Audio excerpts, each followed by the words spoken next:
the New Year is February the 2nd. And this is a Chinatown. This is a tourist place. This is not really about Chinese culture. I think it's a mixed culture about China and Southern China and Southern Asian actually. So those buildings were built a long time ago, and it's recolored, redecorated only for the purpose of tourism. And there is a place for the, I don't know what do you call it, like fake flower or fake, just some kind of decoration that Chinese people use for the New Year. So those are fake flowers, and it has some Chinese words there. It's mainly the meaning is about like Happy New Year and wish you good luck or something. So we'll walk and we'll shoot more if we find something interesting. So you see that that print? That is the traditional Singapore print, and now they use that kind of print to make, I think this is men's clothes, and they have women's clothes and pajamas and everything, and even purse and small purse and bags and those things. But I just want to show you this is traditional Singapore print.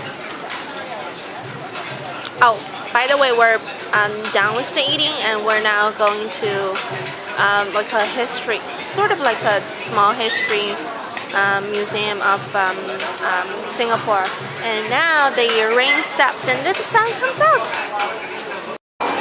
Okay, we're now at the entrance of this little museum. This is just this street, and there's not a huge sign, but you can see they have a little decoration with the red lanterns there. So this is how the entrance looks like.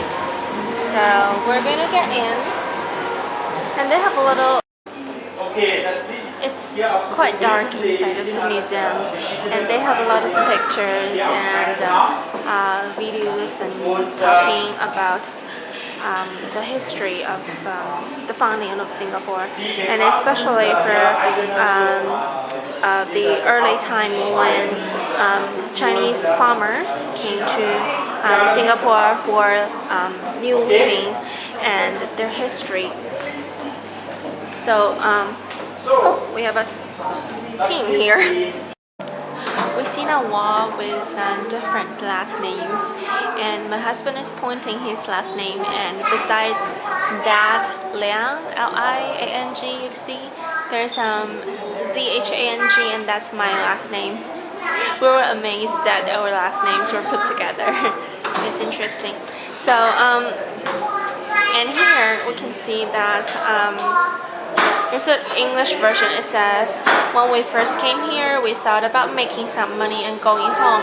Then after some time here, we want to work a little longer, and a little longer after that, we forgot about going home altogether.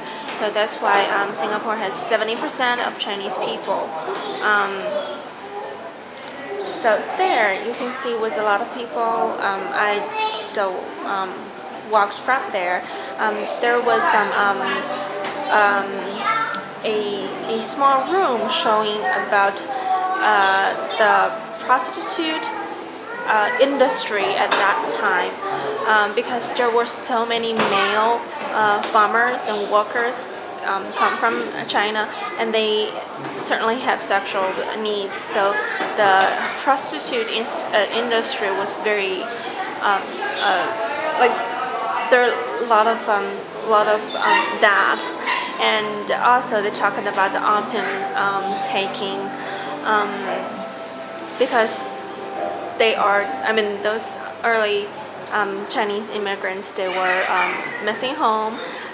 They didn't have friends beside him, so they either go to the prostitute or taking opium, and it's very cheap and very convenient to get opium here. It's sold $2 a bag. And I just read a record that at that time, just in Singapore, there were official opium stores, 423 official opium stores. So that was a lot because Singapore is not a very huge place. So, and you can see them like the shaking, moving character in the middle. That's called gen. That means the root. So they're talking about like leaving home and the like the Chinese root or something. Okay, we'll continue with something else. We're now on the 3rd floor, and at this corner there's a little restaurant. So let's take a look at what they're eating. So they're almost eating the same thing as we just did. And there's a, you know what is this? This is a chopstick, right? And they have the menu put on the wall.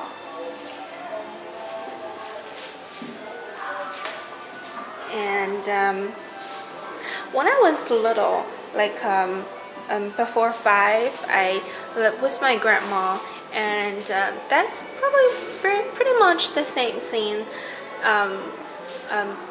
as we ate. And there's a Asian clock, which we had as well. And you see that with a lot of how to say this? This is there's a like a clip you can see. So they just put the price, like table 5 spent $20 or something. They just put the price here, so it's easy for them to calculate the price. And they have a little decoration. This where's the bowls are placed, and those are the beers, I guess. This is a room of, not the room, this is the kitchen we saw. It's very interesting. So I'm going to show you this. Now this is like a big, very old thing. They have a audio played on, and they're speaking Cantonese, which I don't really understand. But according to my husband, they're just very like kitchen language. Like you need to add more wood there because they're using wood for the fire. You can see, and this is a model of the tomato. And they even have a model of a cockroach, which I hate so much. Can you see that? It's so disgusting. And do you know what is that? That is a board for washing clothes. So I guess this in old times people live in that way. Okay. Now here's a model of I think this is a doctor. Yeah, this is a doctor's apartment.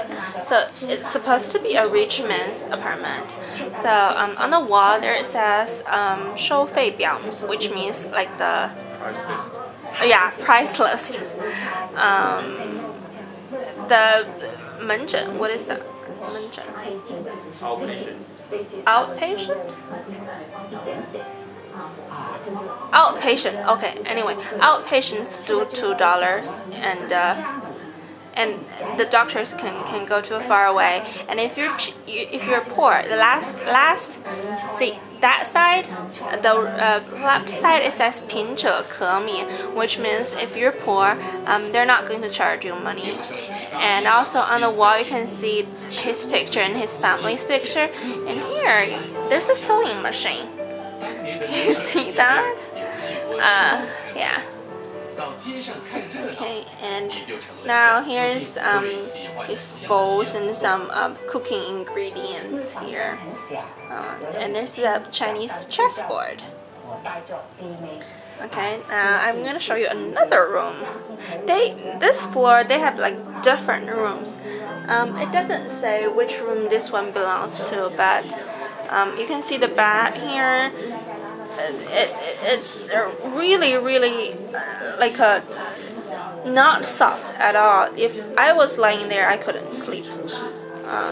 So they have This is a woman's room. women's room. How do you know? The dress.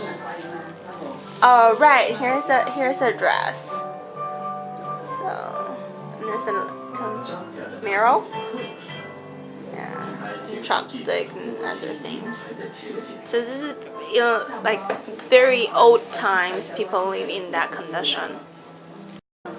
See, that is the hallway, and we have showed about that.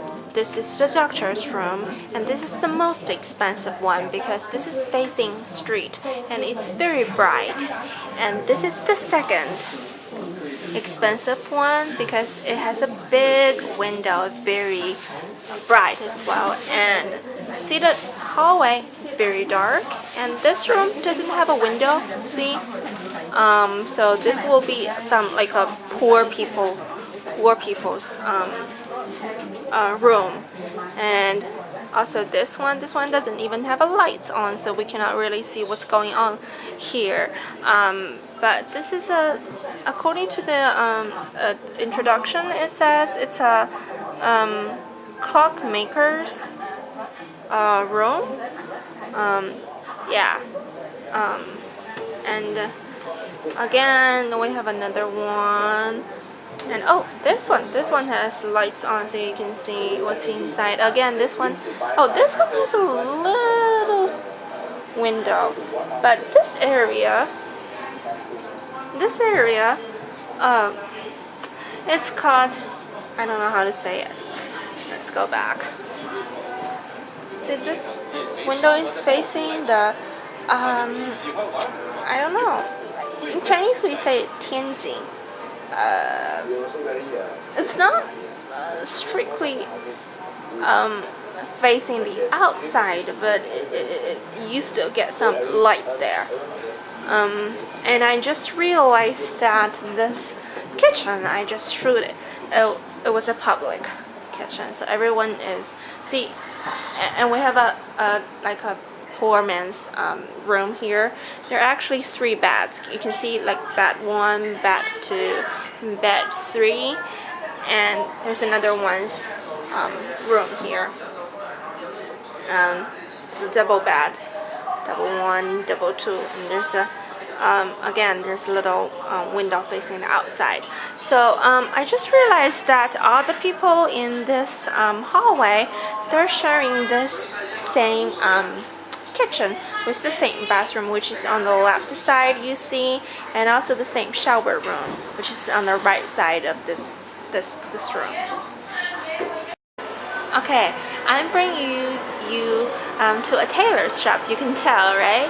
And they have all the clothes here, and they have a sewing machine here, and this is actually the front door of this tailor's shop. And you can see there's a telephone. Yeah. You're gonna dial that way. A mirror, you can see me. Yeah. Okay, so this is the back of this tailor's shop. So I guess there are several people here working.